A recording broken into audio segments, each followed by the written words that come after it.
ఏపీలో రాష్ట్ర వ్యాప్తంగా కాపుల్లో ఒక రకమైనటువంటి అలజడి ఉంది అని చెప్పేసి విజయవాడ సెంట్రల్ ఎమ్మెల్యే అదేవిధంగా తెలుగుదేశం పార్టీ సీనియర్ నాయకుడు బోండా ఉమామహేశ్వరరావు గారు సంచలన వ్యాఖ్యలు చేశారు.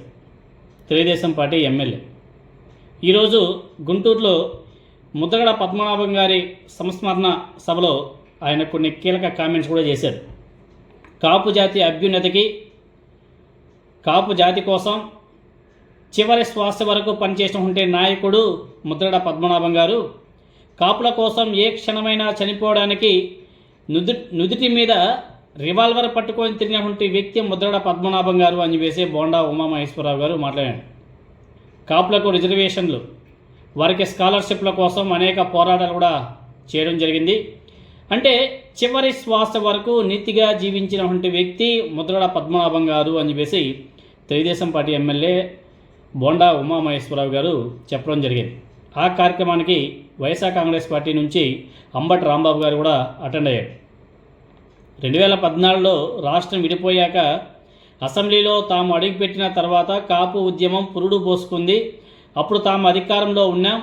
కాపుల సమస్యల మీద ఆనాటి సీఎం చంద్రబాబు నాయుడు గారికి ముద్రగడ పద్మనాభం గారు లేఖలు రాశాడు అని చెప్పేసి కూడా గుర్తు చేశాడు బోండా గారు. అందులోని కొన్ని విషయాలు మెయిన్గా చెప్పాలంటే కాపుల రిజర్వేషన్, అదేవిధంగా ఉద్యోగులకు పోస్టింగ్లు, రాజకీయ అంశాలకు సంబంధించినటువంటి ఇంకా చాలా విషయాలు కూడా ఉన్నాయి. ఇదంతా కూడా 2016లో జరిగింది అని చెప్పేసి కూడా గుర్తు చేసుకుంటూ ముద్రగడ పద్మనాభం గారు రాసినటువంటి లేఖలోని అంశాల మీద ప్రభుత్వం ఆలోచన చేయాలి, వాటి సాధ్యాసాధ్యాల మీద ఒక కమిటీ కూడా వేయాలి అని చెప్పేసి తెలుగుదేశం పార్టీ అధిష్టానం దృష్టికి తీసుకువెళ్తాం. ముద్రగడ నేరుగా పిలుచుకొని చర్చిస్తే బాగుంటుందని చెప్పేసి నాడు అధిష్టానం కూడా తెలియజేశారంట బోండా గారు.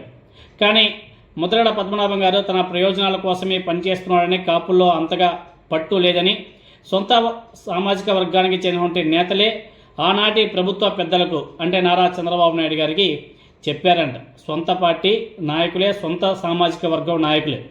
దాంతోనే ఆనాడు చంద్రబాబు నాయుడు గారు ఆ ముద్రగడ పద్మనాభం గారి లేఖలన్నీ కూడా ప్రయోజనం లేకుండా పక్కన పడేశాడు అని చెప్పేసి కూడా చెప్పుకొచ్చాడు.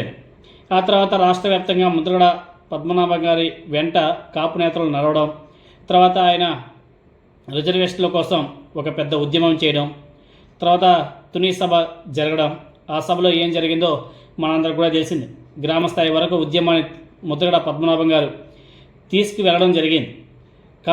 ముద్రగడ పద్మనాభం గారి ఉద్యమం వెళ్ళే 2019లో తెలుగుదేశం పార్టీ అధికారం కోల్పోయింది అని చెప్పేసి బోండా ఉమామహేశ్వరరావు గారు కొన్ని సంచలన వ్యాఖ్యలు కూడా చేశాడు. కాపులు ఎటువైపు నిలిస్తే అటువైపు ప్రభుత్వాలు కూడా నిలబడతాయి, వస్తాయి అని చెప్పేసి చెబుతూ రాష్ట్రంలో 5 కోట్ల జనాభాలో 1 కోటి మందికి పైగా బలిజ కాపు, అదేవిధంగా తూర్పు కాపు, ఒంటరి కాపు, ఇలా రకరకాల సామాజిక వర్గాలు ఉన్నాయి. ఈ సామాజిక వర్గాలే అధికారాన్ని డిసైడ్ చేస్తాయి. అంతేకాదు రాష్ట్ర వ్యాప్తంగా కాపుల్లో ఇప్పుడు ఒక అలజడి మొదలైంది అని చెప్పేసి బోండా ఉమామహేశ్వరరావు గారు చేసినటువంటి వ్యాఖ్యలు ఇప్పుడు రాష్ట్ర వ్యాప్తంగా సంచలనంగా మారిపోయాయి. రాష్ట్ర జనాభాలో 25% ఉన్నటువంటి కాపు, బలిజ, అదేవిధంగా అనుబంధ కులాలకు దామాషా ప్రకారం నిధులు, రాజకీయ పదవులు, ఉద్యోగాలు, మిగతా ఏవైతే ఉన్నాయో అవన్నీ కూడా దక్కాల్సిన అవసరం ఉంది అని చెప్పేసి బోండా ఉమామహేశ్వరరావు గారు మాట్లాడడం జరిగింది. మరి ఇది రాష్ట్ర వ్యాప్తంగా ఎంత సంచలనంగా మారబోతుందో కూడా చూడాల్సిన అవసరం కూడా ఉంది.